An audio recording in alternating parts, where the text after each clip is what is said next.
एक देश की इकोनॉमी को चलाने के लिए न सिर्फ देश की सरकार बल्कि देश के सभी राज्यों की अलग अलग फाइनेंशियल स्टेट को संभालने की जिम्मेदारी होती है, क्योंकि सारे राज्य मिलकर ही एक देश की जीडीपी का निर्माण करते हैं। और इसी प्रोसेस में जब किसी स्टेट को दिक्कत आती है तो वो केंद्र सरकार से कर्ज लेता है, जिसके न चुकाए जाने पर या लगातार कर्ज लेने से ये बढ़ता जाता है। इसी क्रम में वो राज्य कर्ज में डूबता चला जाता है। और इसी के साथ दोस्तों, आज हम आपको ऐसे ही कर्ज में डूबे 10 राज्यों के बारे में बताने जा रहे हैं। तो चलिए शुरू करते हैं इस वीडियो को और बने रहिए अंत तक। नंबर 1, पंजाब। पंजाब पूरे देश में सबसे ज्यादा धान पैदा करने के लिए जाना जाता है। पंजाब को देश का अन्न भंडार और रोटी की टोकरी भी कहा जाता है। देश के सबसे अमीर किसान भी पंजाब से ही हैं। फिर भी पंजाब सरकार देश की सबसे ज्यादा कर्ज में डूबने वाली सरकार में शामिल है। 5,77,829 करोड़ रुपए के आसपास जीडीपी रखने वाला पंजाब के पास 2,11,580 करोड़ रुपए का कर्ज है। पंजाब के पास 5 नदियों द्वारा सिंचित होने वाली उपजाऊ जमीन है। सड़कों से लेकर रेलवे, हाईवे, यातायात तक सब कुछ पंजाब में अवेलेबल है। पंजाब की इकोनॉमी विकास दर काफी अच्छी रही है। दोस्तों, पंजाब भारत का सबसे समृद्ध राज्य माना जाता है और 2005 के बाद से स्टेट का विकास मानो थम सा गया है। पंजाब पर कैपिटल इनकम 15,03,061 रुपए है, लेकिन इसके बावजूद भी पंजाब की सरकार देश में सबसे ज्यादा कर्ज में डूबने वाली सरकार है। नंबर 2, केरल। केरल भारत में 11वीं सबसे बड़ी इकोनॉमी है। केरल पर कैपिटल इनकम 2 लाख के आसपास है। तीनों ओर से समुद्र के घिरे होने के कारण केरल में कृषि के अवसर कम है, लेकिन मैन्युफैक्चरिंग फील्ड में केरल ने बहुत प्रोग्रेस किया है। आज 60% केरल के लोग इंडस्ट्रीज और मैन्युफैक्चरिंग में रोजगार पा रहे हैं। इसके अलावा मछली पालन भी केरल के मुख्य उद्योगों में से एक है। कोरोना महामारी के कारण दोस्तों, केरल का कर्ज भी काफी ज्यादा बढ़ गया है। पिछले कुछ समय के दौरान केरला की इकोनॉमिक पर अंकुश लगा हुआ नजर आ रहा है, जिसकी वजह से राज्य पर लगातार बढ़ता कर्ज भी है। केरल पर फिलहाल 3.73 लाख करोड़ रुपए का कर्ज है। वहीं इसकी जीडीपी जल्द ही 10 लाख करोड़ के आंकड़े को पार करने वाली है। नंबर 3, उत्तर प्रदेश। उत्तर प्रदेश कर्ज में डूबी राज्यों की सूची में तीसरे स्थान पर है। उत्तर प्रदेश की इकोनॉमी भारत में 5वीं सबसे बड़ी इकोनॉमी है। पूरे देश में इस्तेमाल होने वाले अनाज का 20% अकेले उत्तर प्रदेश के किसान उगाते हैं और देश में सबसे ज्यादा जनसंख्या इस राज्य की है और इसकी पर कैपिटा इनकम बस 65,000 ही है। इस देश में कृषि के अलावा मिनरल्स से बड़ी मात्रा में उपलब्धि होती है। यूपी के मिर्जापुर के आसपास कोयले की खान है और साथ ही सिल्का, लाइमस्टोन, जिप्सम ऑक्साइड जैसे धातु भी यहाँ भरपूर मात्रा में पाए जाते हैं। राज्य में कई जगह थर्मल पावर प्लांट और हाइड्रो पावर प्लांट लगे हैं, लेकिन काफी ज्यादा जनसंख्या होने के कारण देश में बिजली की भारी कमी रहती है। उत्तर प्रदेश की जीडीपी 14.50 लाख करोड़ के आसपास है, लेकिन इस राज्य पर कर्ज भी बहुत ज्यादा है। हाल ही रिपोर्ट के मुताबिक उत्तर प्रदेश सरकार पर 6,11,000 करोड़ का कर्ज है। इतनी बड़ी संख्या में कर्ज चुकाना उत्तर प्रदेश के लिए बिल्कुल ही आसान नहीं है, लेकिन सरकार द्वारा राज्य में पर्यटक विभाग को तेजी से बढ़ावा दिया जा रहा है, जिससे इसकी अर्थव्यवस्था और मजबूत हो रही है। नंबर 4, आंध्र प्रदेश। आंध्र प्रदेश भारत के दक्षिणी पूर्व छोर पर स्थित एक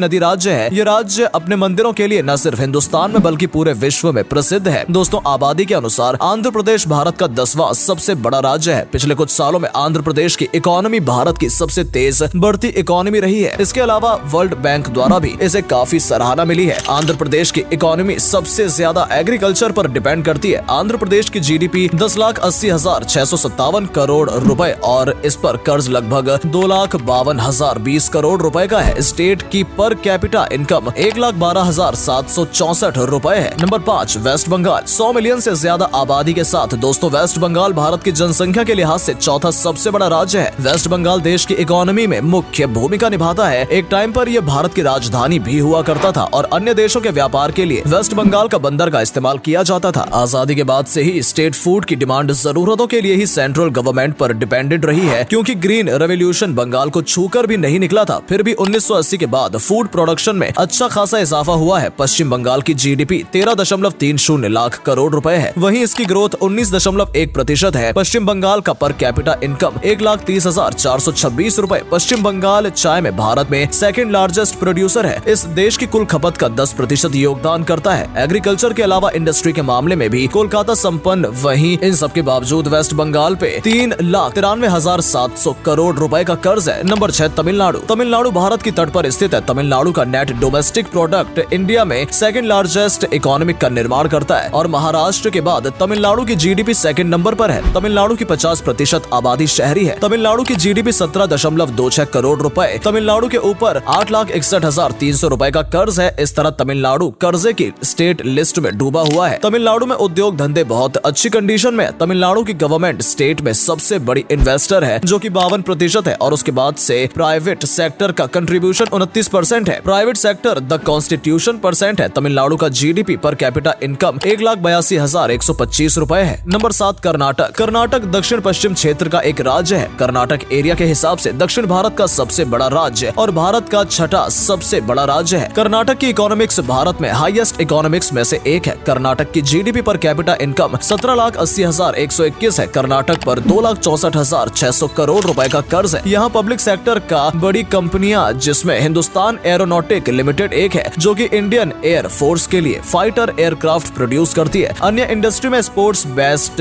laboratory Bharat electronics limited, Hindustan machine tools है। यहीं पर भारत की स्पेस एजेंसी इसरो का हेडक्वार्टर बना हुआ है, जहां लगभग 20,000 लोगों का रोजगार प्राप्त है। इसके अलावा यहाँ पर बहुत ही नामी गिरामी कंपनियां फल फूल रही हैं। यहाँ की साक्षर दर 75% तक है। ये राज्य निवेश और निर्यात दोनों के मामले में भारत के प्रायुधिक क्षेत्र में आगे है। ये पश्चिम में अरब सागर से घिरा हुआ है। बेंगलोर को भारत की सिलिकॉन वैली भी कहा जाता है। नंबर 8 गुजरात। दोस्तों, गुजरात की विकास की गाथा आज पूरी दुनिया देख रही है। गुजरात भारत के पश्चिमी राज्य में से एक है। ये स्टेट इंडस्ट्री आधारित स्ट्रीट है। आजादी के बाद भारत में सबसे पहली सूती कपड़ा मिल सूरत में खोली गई थी। दोस्तों, आपको जानकर हैरानी होगी कि गुजरात भी कर्ज में डूबा हुआ है। गुजरात के ऊपर वर्तमान में 3 लाख करोड़ से ज्यादा का कर्ज है। गुजरात सर्विस सेक्टर में भी डेवलप स्टेट है, जहाँ पर काली मिट्टी पाई जाती है। इसकी वजह से यहाँ पर मूंगफली की खेती बहुत ज्यादा होती है। यहाँ पर 20% लोग एग्रीकल्चर इंडस्ट्री पर निर्भर हैं, तो वहीं पे 45% रेवेन्यू इंडस्ट्रीज के जरिए जनरेट हो रहा है। दूध उत्पादन के मामले में ये देश पूरे भारत में नंबर 1 पर आता है। वर्तमान में गुजरात की जीडीपी 17.01 लाख करोड़ रुपए है। नंबर 9 राजस्थान। अमूल्य धरोहर और ऐतिहासिक संस्कृति को संजोए ये देश कई मामलों में नंबर 1 पर है। राजस्थान मिनरल में समृद्ध देश है। एग्रीकल्चर, माइनिंग को टूरिज्म जैसे सेक्टर राजस्थान की अनामिका घर है। राजस्थान कई मामलों में भारत का नंबर 1 पर है। राजस्थान में सोना, चांदी, sandstone, limestone, marble rock for school, copper only night cake खदान लंबी संख्या में है। राजस्थान भारत में अब रिक्वायरमेंट का सबसे बड़ा प्रोड्यूसर है। भारत में जितना नमक पैदा होता है उसका 10% हिस्सा राजस्थान से आता है। राजस्थान थार मरुस्थल, यहाँ नेचुरल गैस पेट्रोलियम की अपार संभावनाएं हैं। यहाँ सोलर एनर्जी कंज्यूम की जाती है। एग्रीकल्चर में गेहूं और बाजरा जैसी फसलें उगाई जाती हैं। राजस्थान की जीडीपी 29,124 करोड़ रुपए है। वहीं राजस्थान पर 3,13,460 करोड़ रुपए का कर्ज। राजस्थान का पर जीडीपी कैपिटल इनकम 1,16,855 रुपए है। यहाँ जीडीपी में 44% एग्रीकल्चर और 8% इंडस्ट्रियल सेक्टर का है और सर्विस सेक्टर 47% कंट्रीब्यूशन है। अगर आप असली भारत की सैर करना चाहते हैं तो एक बार राजस्थान की सैर जरूर करें। लेकिन दोस्तों, फिर भी राजस्थान सरकार पर 4,10,000 करोड़ का कर्ज भरा है। नंबर 10 तेलंगाना। दोस्तों, तेलंगाना को भारत का सबसे नया राज्य बनने का दर्जा प्राप्त है। 2014 में तेलंगाना राज्य का गठन हुआ था और अब से कम समय में तेलंगाना खुद को सबसे कर्ज वाले राज्यों की सूची में शामिल कर चुका है। तेलंगाना सरकार पर वर्तमान में 2.5 लाख करोड़ रुपए का कर्ज है। अगर बारिश अच्छी होती है तो किसानों को लाभ होता है और कम होती है तो किसानों को भारी नुकसान झेलना पड़ता है। यहाँ पर सबसे ज्यादा चावल की खेती की जाती है और कपास, गन्ना, आम और तंबाकू की पैदावार तेलंगाना में की जाती है। अच्छी बात है कि तेलंगाना में सर्विस सेक्टर और इंडस्ट्रियल सेक्टर तेजी से अपने पैर पसार रहा है। बहुत ही कम समय में तेलंगाना में टैक्स और इंडस्ट्री और टू मूवी और सॉफ्टवेयर इंडस्ट्री नेपाली है, जिसके राज्य के युवाओं को काफी फायदा भी मिला। 9.78 करोड़ HDP के साथ देश की अर्थव्यवस्था को मजबूत करने में तेलंगाना मुख्य भूमिका निभा रहा है।